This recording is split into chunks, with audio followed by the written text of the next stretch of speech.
Picture this. It is the 1950s in the United States. The country is now a few years removed from World War II.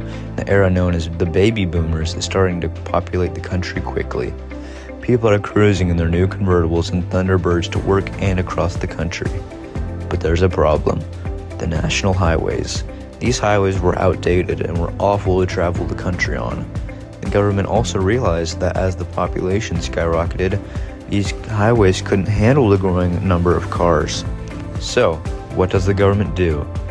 They formed the Federal Aid Highway Act of 1956, which revolutionized travel in America by creating a strong network of interstates.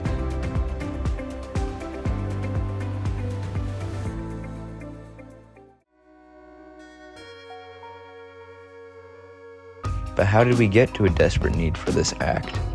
Well, let's go back and understand the need for this huge act. Before the interstate highway system, and prior to routes like US 66, there was one road that connected the country from Atlantic to Pacific, the Lincoln Highway. At the time of its creation, it was the one true road that connected the country. Very few people had cars at the time, and the highway was in poor condition. In 1916, the Federal Aid Road Act of 1916 was established, and the government started assisting states in the construction of new highways, which led states from local responsibility to a national level.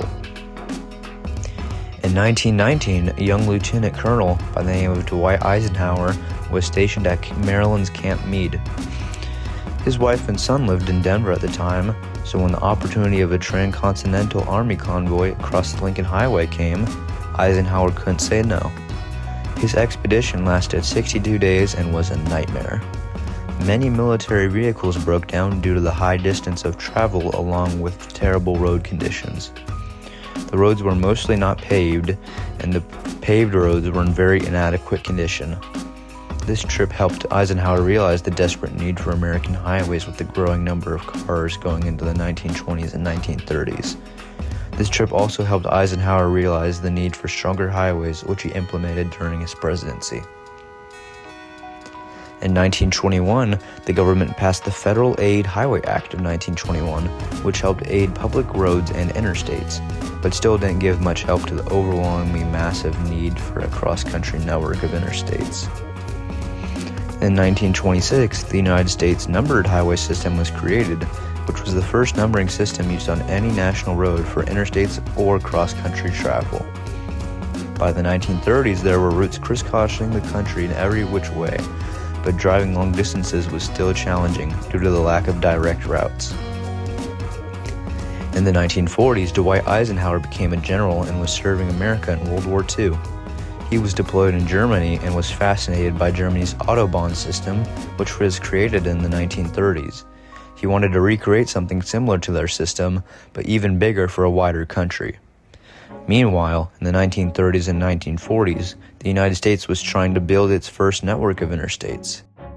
In 1938, Thomas H. McDonald, chief of the U.S. Bureau of Public Roads, was working with a group to create a limited network of toll superhighways. This was rejected by the Bureau of Public Roads, which requested a toll-free network of interstate highways. However, the Bureau of Public Roads didn't want to stay negative, as they tried to create a master plan for free highway development that would construct about 27,000 miles of interstates. Unfortunately, though, this came at the wrong time. The Bureau of Public Roads tried to go to President Roosevelt, but President Roosevelt denied the request, stating that the U.S. needed all public resources going toward World War II. In 1944, this act was resubmitted to President Roosevelt, and he endorsed the concept of it. This was named the Federal Aid Highway Act of 1944. Disappointingly, the 1944 Act did not include special funds for the new network of highways, which resulted in a lack of work and a true interstate network being built in the time passing. The next act, the Federal Highway Aid Act of 1952, was signed by Harry S. Truman, which authorized $25 million a year for 2 years. In 1954, the Federal Aid Highway Act of 1954 was signed by President Eisenhower, which authorized $175 million a year for 2 years and increased 60% of federal share. At this time, President Eisenhower was fully motivated to fix America's highways and made it a big part of his presidency. In In 1955, Eisenhower submitted his big act, and then in 1956, it was accepted by Congress, becoming the Federal Aid Highway Act of 1956. This revolutionary act authorized the creation of a 41,000-mile national system of interstate highways and was the largest public works act by the United States up to that time. The act used government funds as 90% of construction costs financed primarily through a highway trust fund supported by fuel and vehicle taxes. The goal of this act was an efficient and safe highway system rooted in national defense. President Eisenhower exclaimed the need for a modern highway network that was necessary for moving military troops, moving emergency vehicles, and modernizing the American infrastructure. Now, the interstate and defense highway system is opening up new avenues of growth and providing direction and a timetable for the progress that will keep this and all other American cities alive. The attitudes and opinions expressed by the people here are repeated over and over across the country. It is an ideal location to investigate the importance and the impact of the interstate highway on the nation's economy. The interstate system is a highway system separate and unique from all other highways in America. 90% of the cost of building the 41,000-mile limited-access high-speed roadway is being paid by the federal government with taxes paid by the highway users. When it is completed in 1972, the network will carry 1/5 of all the country's traffic, even though it will be only 1% of the total highway system. Already, the interstate system is shortening the distance between terminals and making every community accessible.